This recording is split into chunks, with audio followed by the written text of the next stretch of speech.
So essentially with this project, we're teaching people different techniques to make their iPhone videos more cinematic and also to inspire creativity within themselves to go out and try new things.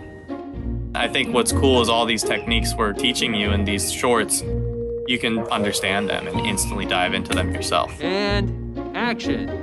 So I think the best place to start for a beginner would be the ultra-wide camera, essentially just because you only need the iPhone. We set out to make a film about a giant kid monster.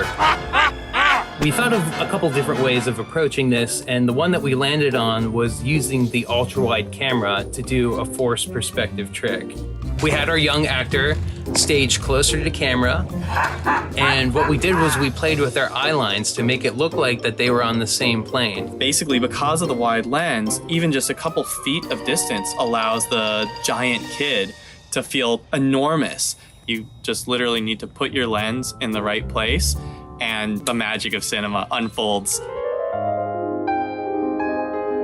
So this technique is about camera movement. Our basic elements are like a phone that can just be dropped, some glitter thrown, and a dog bed for the phone to land on safely. We had a dark garage and we put a ballerina in the middle doing pirouettes. I dropped the phone and Josh threw the glitter, and we were able to kind of do three things simultaneously to create what would look like a big budget Hollywood crane shot. By shooting slow motion and moving the camera really quickly, we kind of make her movements seem all the more floaty and almost frozen in time. Same with the glitter falling.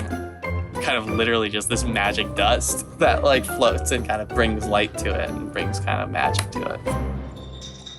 This lesson is called Lighting Effects. We're trying to convey a narrative moment that could either be kind of spooky or supernatural.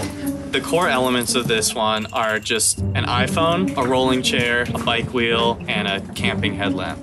We took a little piece of blue painter's tape and just slapped it right on top of the headlight, which gave us this awesome blue glow. As the light spins around her face, the shadows moving makes it look like her face is transforming before your very eyes. I think it creates a really interesting effect where at first in the darkness you kind of feel like she's standing still, and then you sense the environment moving around her.